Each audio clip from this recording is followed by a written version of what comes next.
Amen. Thank you so much. So hopefully everybody got the handouts. I'm old school.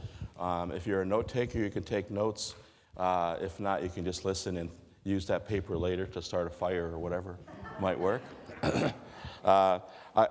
Interestingly, the talk by Dr. Phil certainly touched my heart. And some of the words that he spoke were from the second chapter of the book of Revelation. And if you recall, to the angels of the church in Ephesus, write, "These are the words of him who holds the 7 stars in the right hand, who walks among the 7 golden lampstands. I know your works, your toil, and your patient endurance. I know that you cannot tolerate evildoers. You have tested those who claim to be apostles but are not, and have found them to be false. I also know that you are enduring patiently and bearing up for the sake of my name, and that you have not grown weary. But I have this against you, that you have abandoned the love you had at first. Remember then from what you have fallen. Repent and do all the works you did at first." So I said, that spoke to me personally, but I thought it was also so relevant for us as church communities. It's no secret that for the last several years, we've had a lot of things in our diocese that have drawn our attention. All the things that are going on with conflict and concerns about different views of some of the theological things that we're struggling with, not having a bishop for a few years, looking and calling a new bishop, all things that were necessary and things that we needed to deal with. But I think in the midst of that, we somehow had lost our first love. We somehow not made the main thing be the main thing. We claim that our motto kind of is disciples making disciples, but there hasn't been a lot of talk about that in the larger church that we're part of. There's a story that is told by Rob Bell about a time he was walking along the shores with his children, and they were like 7 and 8 years old, and you may have heard this, but the kids were picking up little fragments of shells, and they were pretty, and they were just finding all these pretty shells. But while they were walking, they looked off and they saw this really big starfish just floating, maybe 10 yards in the water. And one of the little kids went out and he was going to that's going to be my starfish. And he went out to grab the starfish, but he stopped. And then he turned around and came back, and his dad said, go get it, you want it, go get it. So again, he ran and he got really near it, and then he stopped. And he came back and I said, get the starfish, get the starfish. And then his little boy said, I can't, my hands are filled with shells. And I thought, that story always spoke to me, because sometimes we're so busy doing so many things that we forget the main thing. And it's my opinion and humble opinion that the main thing that we should be about as a church is certainly growing and deepening our own walk with Christ, but also doing our best to bring others into that community of faith so that they can do likewise. I have a quote you probably heard: Christianity is always one generation away from extinction. And that's so true. I wouldn't have my faith if someone hadn't told me about Jesus. And it's just the way it is. I remember hearing somebody say that the real mark of a Christian is that you can just see that they're good and that they're doing wonderful things. And I've always loved the quote by St. Francis that's about St. Francis that says, preach the gospel at all times, and if necessary, use words. And I get that. I resonate with that. But the fact is, somebody had to tell St. Francis about Jesus, or he would have never known. But I do like that sense of importance that somebody had to tell us. Somebody had to say that to us. So, why church growth? Why evangelism? We need. If we don't, Christianity is extinct. No, if we don't tell someone, no one's going to know about it. Secondly, it's in the Bible. You have, a lot of, I stuck a lot of things in here you can take and use if you want, but I have one that's called It's God's Will That His Church Grow, that His Lost Children Found. Just a bunch of scriptures you can look up at some point that talk about our call for us to share the gospel, to share the good news. I like this is from the Alpha Course. It says, the word go appears 1,514 times in the Bible, 233 times in the New Testament, and 54 times in Matthew's Gospel. Jesus tells us to go. Go to the lost sheep. Go and tell John. Go and invite all you meet. Go and make disciples.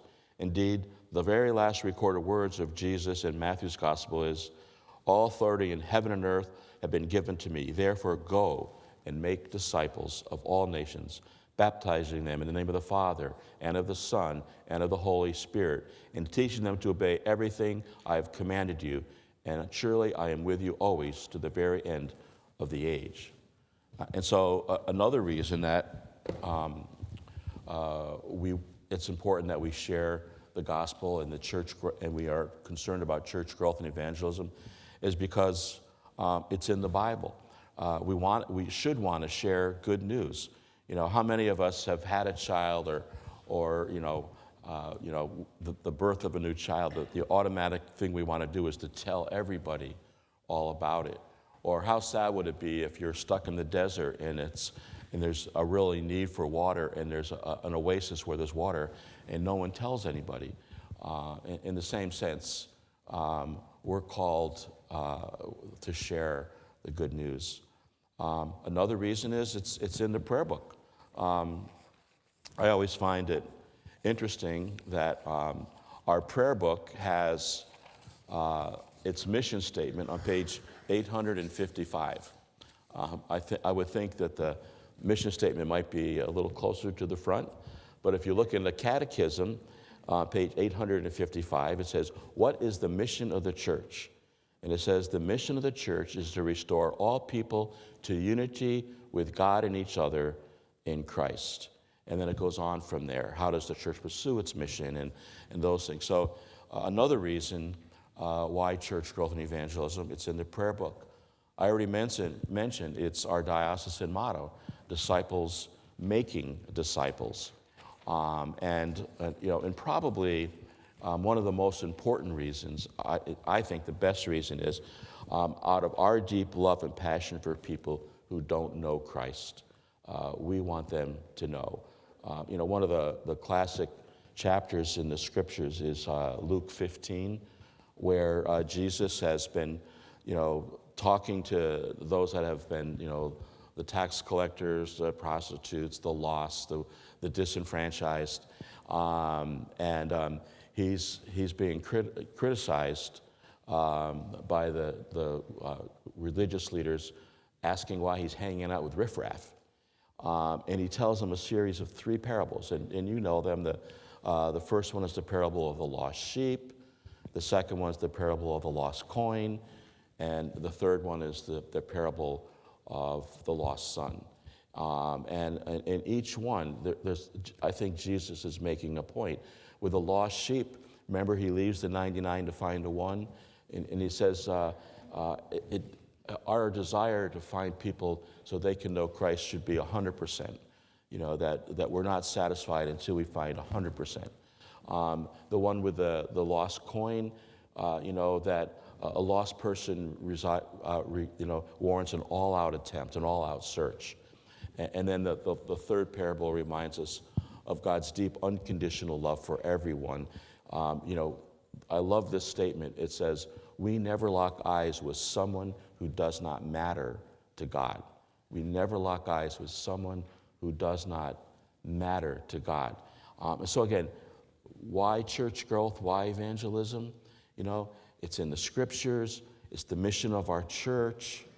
It's a part of the fabric of our diocese. And most importantly, we should want to share the good news with people who don't know it, because we know how important it is for our own lives and the difference it can make in other people's lives. So from there, I would go to say, well, how do people come to Christ and the church? There's a survey that I have in your packet, and it's been done more than once, but this particular survey was done by the American Institute of Church Growth some time ago. I think the last time it was done was about the year 2000, but I think the stats are pretty similar. It has how people came to Christ in the church. Walked in, they just happened to walk in for whatever reason, about 3 to 4%. A special need, they needed counseling, or there was something going on in their life, about 2 to 3%. The pastor, 3 to 5%. Visitation, cold calling, knocking on doors, about 1 to 2%. Sunday school or youth things, about 4 to 5%. An evangelistic crusade, 0.001%. Billy Graham knew that clearly, and whenever he would go into a town to have one of his crusades, he would try to gather all the clergy that he could to see that they were there, to be a connection, so that there was a follow-up other than just him speaking. Special programs, a concert, a film series, guest speakers, about 3 to 4%. And you see where this is leading. About 75 to 90% of all people who came said that they came initially because a friend or a relative invited them. And I think that speaks volumes and volumes. There's another sheet in your packet, says Bible study. It has 3 passages from the Acts of the Apostles, and they refer to what you might call oikos evangelism, which is, oikos means household, and it's interesting in these different passages that, it'll tell you. I wish we had more time, so I can't go into each one, but if you read them, if you look at each one, and this is, I just picked out a few. It's all over the New Testament, particularly in the Acts of the Apostles. But so-and-so came to Jesus and was baptized, and so was their whole household. And so they were baptized, and they shared, and at that time, the household was, grandparents, uncles, aunts, sisters, brothers. Sometimes it was even slaves and people that worked in their household. But it says, and in their whole household. I love the one where Paul's in prison, and there's an earthquake, and the jailer figures he might as well take his life because everybody would have left, and he would be executed anyways. But then Paul calls out, no, we're still here. And then he has an opportunity to share the gospel with the jailer. And then it says, and he was baptized in his whole household. It's over and over. You see that again and again and again. So how do people come to Christ in the church? One of the primary ways is because somebody invited them. You may have heard the story of about. Does anybody know who Albert McManus is?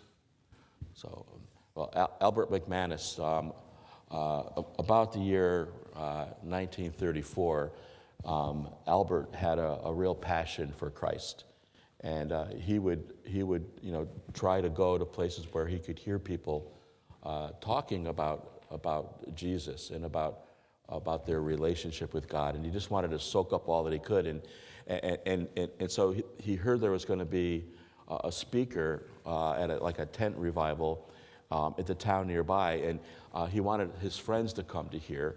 And one of his best friends was a guy who just seemed to have no interest in this. He had more interest in chasing after girls and driving trucks at the time, And so Albert decided, well, maybe I could get him to come if I let him drive my truck. And so the guy agreed, and he drove his truck to this tent revival meeting. And while he was there, the friend decided, well, I might as well go in. And something spoke to his heart, and he gave his life to Christ. Now, we don't know Albert McManus anymore, but the guy who was driving his truck was Billy Graham. And Billy Graham touched a few people's lives with the message of Jesus, but he probably, who knows, maybe God would have found another way. But you could say that we might not be Billy Graham, but we can be Albert McManus and invite somebody to be part of our faith community, to have a discussion about what it is that touches our heart and makes us believe what we believe. So, you know, one of the interesting things, again, if we had time, is to think about who had that influence on us.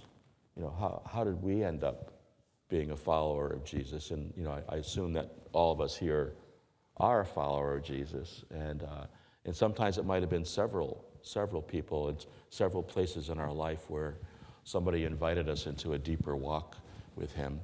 And then the other side of that is maybe who have we invited? How have we made a difference? Which leads me to strategies for church growth. Okay, strategies. Where am I at? Strategies for church growth. So here's an approach from Eugene Peterson, who wrote the paraphrase we know as the Message Bible. He grew up in a pretty devout Pentecostal church home, and when he started first grade, he felt the tension of life with non-Christians. A second grade bully named Garrison Johns picked Eugene out to be his victim. And this is Eugene Peterson writing about that. He says, "I've been prepared for the wider world of neighborhood and school by memorizing, 'Bless those who persecute you and turn the other cheek.' I don't know how Garrison John knew about me. Some sixth sense bullies have, I suppose. Most afternoons after school, he would catch me and beat me up. He also found out I was a Christian and taunted me with 'Jesus, sissy, Jesus, sissy.' I arrived home most days bruised and humiliated. My mother told me this had always been the way of Christians in the world and that I'd better get used to it. She also said I was supposed to pray for him. One day I was with 7 or 8 friends when Garrison caught up with us in the afternoon and started jabbing at me. That's when it happened. Something snapped. For a moment, the Bible verses disappeared from my consciousness, and I grabbed Garrison. To my surprise and his, I was stronger than he was. I wrestled him to the ground, sat on his chest, pinned his arms to the ground with my knees, and he was helpless, at my mercy. It was too good to be true. I hit him in the face with my fists. It felt good. And I hit him again. Blood spurted from his nose, a lovely crimson in the snow. I said to Garrison, 'Say, Uncle.' He wouldn't say it. I hit him again, more blood. Then my Christian training reasserted itself, and I said, 'I believe in Jesus Christ as my Lord and Savior.' 'Say that.' He wouldn't. I hit him again, more blood. I tried again. 'Say I believe in Jesus Christ as my Lord and Savior.' And he said it. Garrison Johnson was my first Christian convert."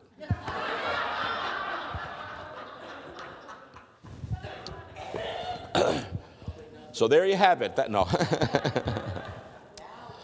Obviously, that's not the best way to go about it, but I thought that was kind of fun.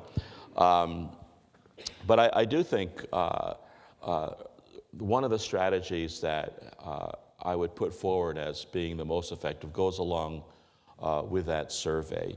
I've heard it called the Master's Plan. I've heard it called Friendship Sunday, or Friendship Evangelism, or Oikos Evangelism. But basically, you know, with some teaching and some effort by leaders, you begin to get everybody to begin to identify their extended family, people that are part of their lives, that they have a relationship with, that don't currently have a relationship with Christ or are a part of the church. Now, granted, the longer we're in the church, those people, it tends to narrow. You know, when we're in the church for a long time, a lot of the people we associate with are already Christians and part of the church. But still, the idea is important, and in fact, often newer people to the faith are the best people to have contacts with people that are outside of the church. But you identify your extended family. Some might be by common kinship, that people in your family You might have somebody in your family that's just not a believer, and you think about them. Friends that we enjoy. The third one is associates, people you interact with on a regular basis. And just so your natural times, maybe through your prayers, you can begin to discern that maybe somebody in that extended family is somebody that might be open to the gospel in some way. And so you pray about that, you take time with them. You remember the verse from 1 Peter chapter 3:15. It says, always be ready to make your defense to anyone who demands from you an accounting for the hope that is in you, yet do it with gentleness and reverence. We need, again, short on time, but we need to be able to have a short way of sharing our hope, why our faith helps us. It might be easy to argue with somebody about the doctrine of this and that, but if you're just sharing how God has made a difference in your life, and you do it simply, and you do it in a way that's meaningful, and it's not filled with a lot of religious jargon or different things, it's just from the heart, it's hard to dispute that.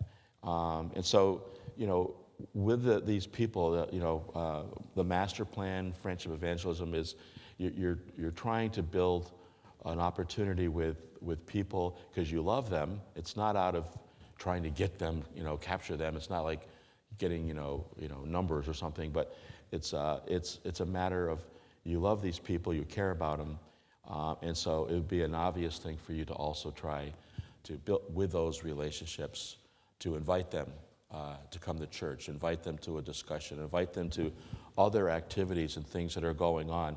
Sometimes coming to church might not be the first thing. Maybe you have something fun going on at your church. Maybe you have some event. You invite them to some of the things that might be musical or something. Some fun thing. You're taking a group to a ball game or things of that nature. We haven't done it lately, but we used to have a bus that we would take to go see a baseball game. And we would invite people, and we'd ask people if they wanted to bring a friend, and from that, every once in a while, we would get a couple of people who had such fun with the group that they said they would come to church, and then from there, the process went on from there.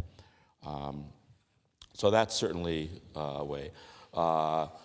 And using that method, one of the things that we have found at the church that I serve is that because our friendship evangelism seems to be the most effective way, the way most people come in the first place, just naturally, we do a couple of times a year what we call a Friendship Sunday. We've also called it a Come and See Sunday. And I have several handouts about that. But what it is that we would take some time beforehand so that maybe for several weeks in church, the topic of the sermon or even during announcements, we would talk about this particular Sunday that we were going to have a Friendship Sunday, and we would talk about why. We would have bulletin inserts that we would put in. We would ask people to begin thinking and praying about who they were going to invite, and so we would work up to it. We would also have a team that would be working on that. We would spend time getting the congregation prepared. It's like when you're having guests come to your home.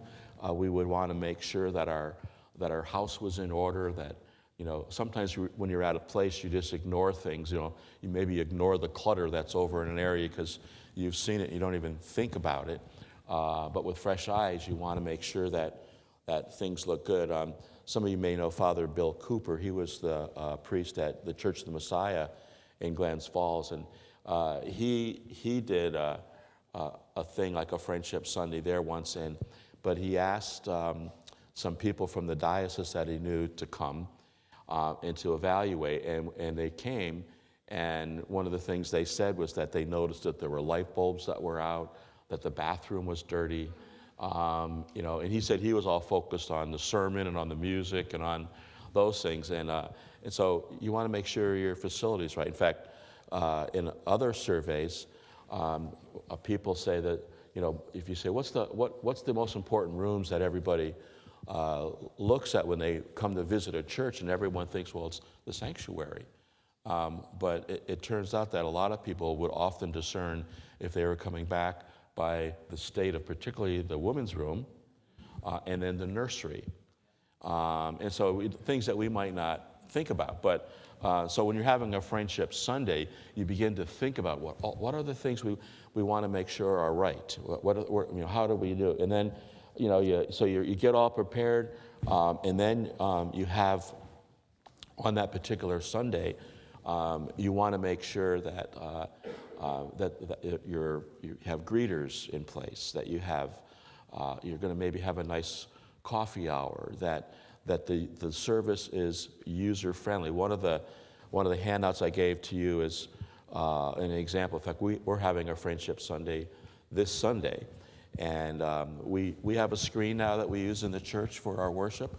But on this Sunday, we're handing out the service, and it has little notes along the side, so somebody new might have a little more insight as to, well, why are we doing this and why that. There's a number of other things. Part of, I think, church growth is not just getting people there, but keeping them there. So assimilation is huge.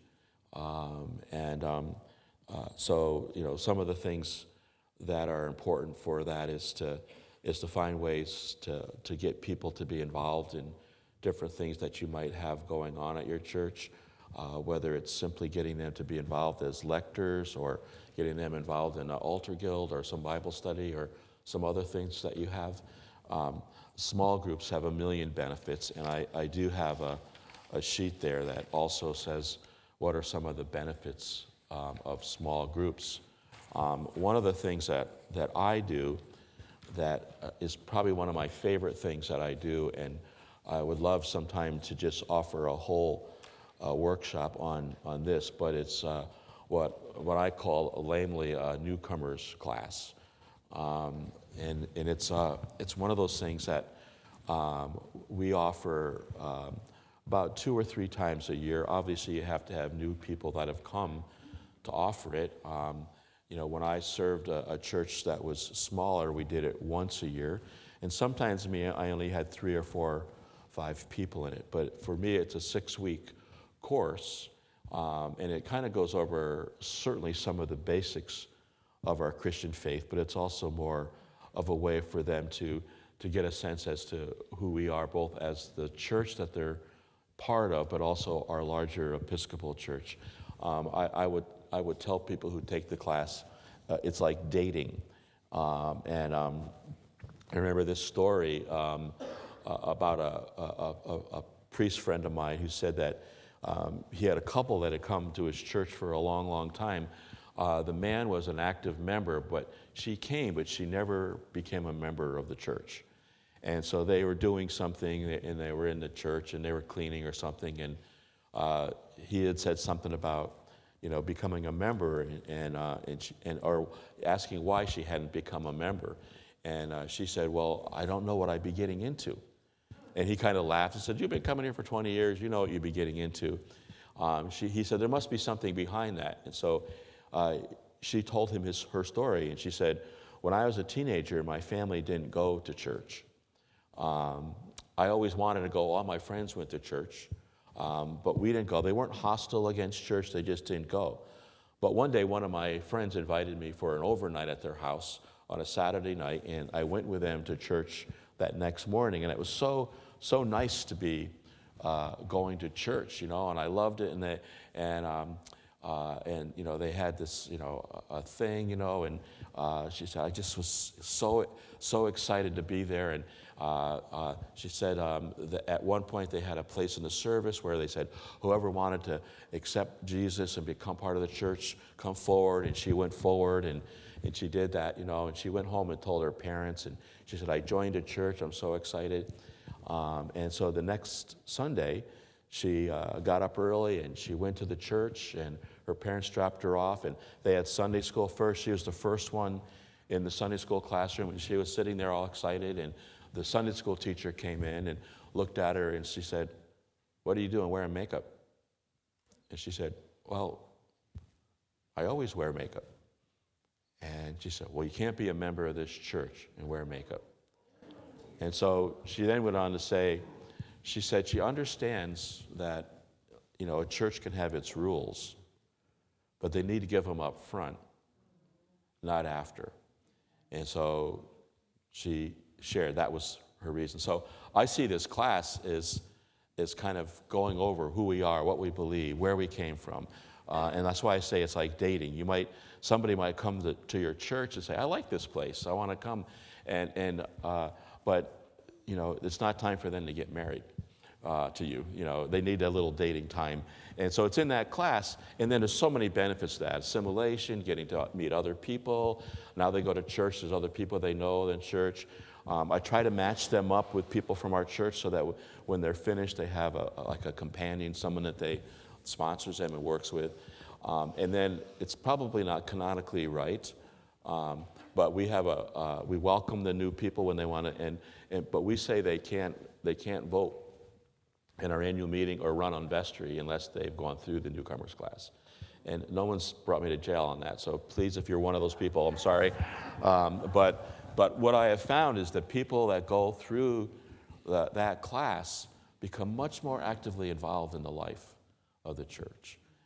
And they're also the first people that are more likely to invite somebody new, because the people that they know is probably larger than the people that have been there for an extended period of time.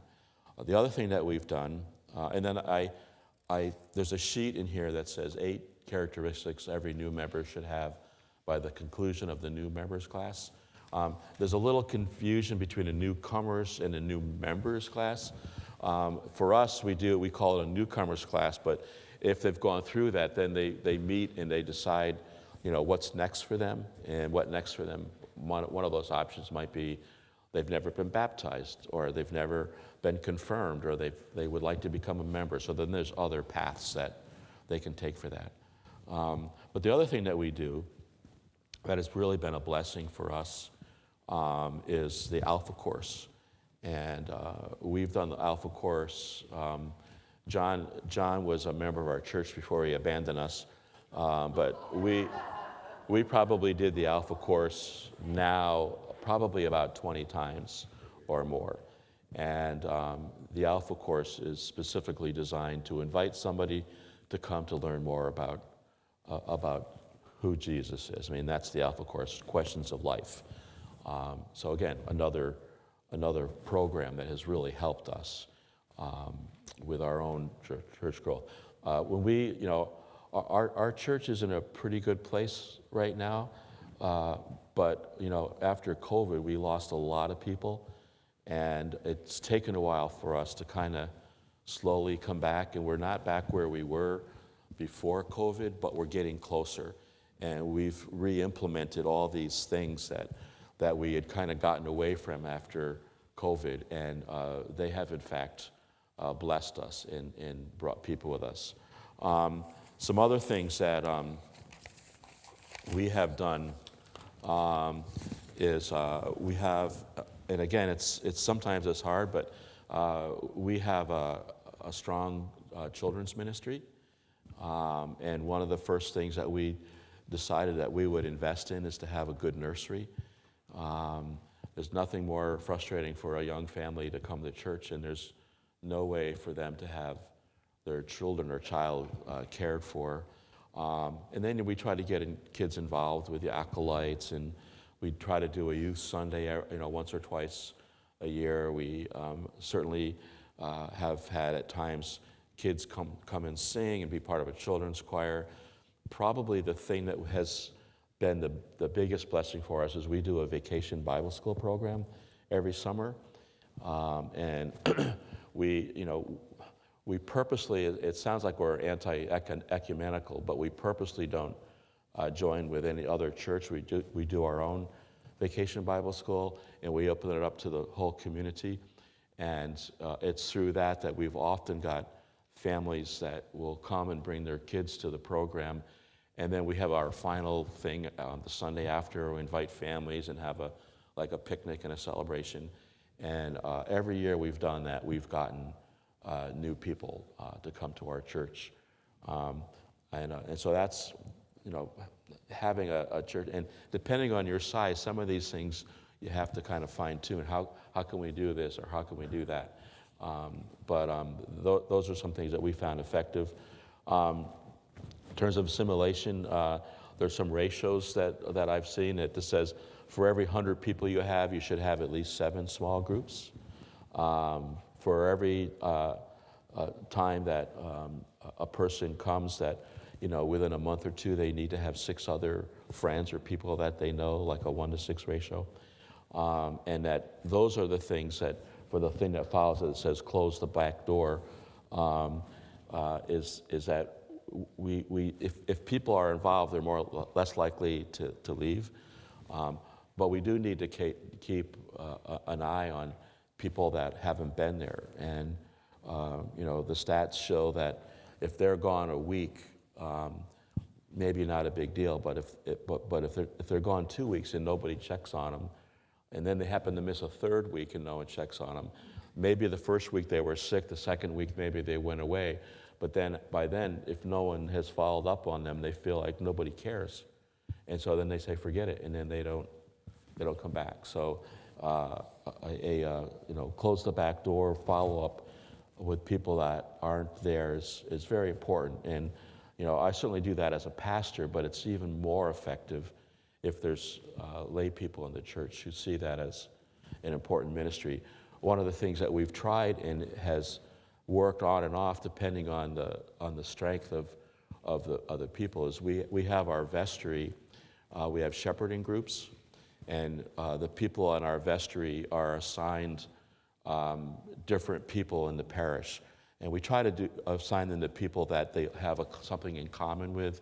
A vestry person might go to 8 o'clock, so they're going to get people that go to the 8 o'clock service, or somebody might have children and have their children that are in the same age bracket, and so we'll assign people like that. But the idea is their shepherding group are people that they'll pray for, and then they'll keep an extra eye out to see if they're there. Also, they're the contact, if there's something big going on in the church, a special event, they're the ones that'll call them and say, hey, we're having our church picnic this weekend. Are you guys coming? So there's another link, and then they're the ones that are also will hopefully, when it's done well, follow up on the people that haven't been around, and because that's their shepherding group, and they've noticed that so and so wasn't there, and it makes a ton of difference. I put just a couple things quickly. It's important for us to look at our worship, not just for our Friendship Sunday, but for any Sunday as being something that's user-friendly, that we can help people. One of the simple things that you can do is if somebody, you have a few people that are going to watch, and if somebody new comes to church, you ask if they'd like you to sit with them, and you can help them through the service. And again, whether you use a screen or bulletins or whatever you use, you want to look at those things. And then, our worship, the best, the more excellent our worship can be, the better. And so that's just an obvious thing. Then the last thing, and then I'll end with a story, and then I'll see if there's any quick questions. But we need to budget for church growth, for evangelism. And we say it's a high priority, that it matters, that it's most important, and yet many times there's no budget item for evangelism or church growth. In our budget, we have money there, and what we've used it for primarily are for like an Alpha course, which if we want to help provide meals or things like that, But there's lots of ways that if you have the money budget, advertising, putting out, brochure, whatever the things are that you might do. I'll end with this story. You may know the story, but I've always liked this. Anthony Campola is a Baptist pastor and kind of a well-known speaker, and he was invited to speak at St. Stephen's Episcopal Church in Pittsburgh. And that particular Sunday was a Sunday where the message was about God's love. And so he preached about God's love, but while he was preaching, he noticed that one of the guys that was sitting on the end of the pew just had this kind of grumpy kind of look, like he didn't want to be there. He just looked really sour. So he says during the piece, he says, I don't know what got into me, but I went up to that guy, I gave him a hug, I kissed him on the cheek, and I said, God loves you, and if you allow, the people of this church will love you too. And the guy kind of recoiled, and he thought, uh-oh, I made a huge mistake. And so I thought when the service ended and people are leaving, and you have the traditional pumping of hands, he says, I'm going to get it. Well, the guy never came through the line. He says he must have gone some other way. He never thought about it. But he said a couple of months later, he was in Pittsburgh again, and he was speaking at a conference. And he looked out, and in the back of the hall was this guy that he had kissed at St. Stephen's. And he thought, now I'm going to get it. And so, sure enough, there was a halftime, and a guy came marching up to the podium. He says, "Do you remember me?" And Capola says, "Yeah, you're the guy I kissed at St. Stephen's, yeah." And he goes, yeah. And he says, "And I'm here to thank you." And Capola said, "Thank me?" He says, "You didn't know this," he said, "but my wife had died that week, and the pastor of this church had done the funeral service, and I thought, just out of respect to him, that I would come to his church. But when I was sitting there and you were talking about love," he said, "I thought I would never have someone who would love me again. I thought I would never be kissed again. I thought I was going to live the rest of my life alone." But when the church service ended, the people from that church came up to me. They invited me to come to coffee hour. They invited me to get involved in a Bible study we have during the week. And I've been going ever since. And he says, "I am so thankful that I am not alone, and I have people who love and care about me." And that's what the church is about. And that's why we need to do our absolute best to invite people to be a part of that fellowship, because I don't believe there's anything more important than having a relationship with Christ and his people. I hope what I've said helps. There's a lot I left out. I left my name there. It's my passion. If I can be of any help, I'm more than happy to lend what I can. These are things that have worked for us. There may be a zillion other things that'll work for you, but whatever works, we can't not make that our top priority.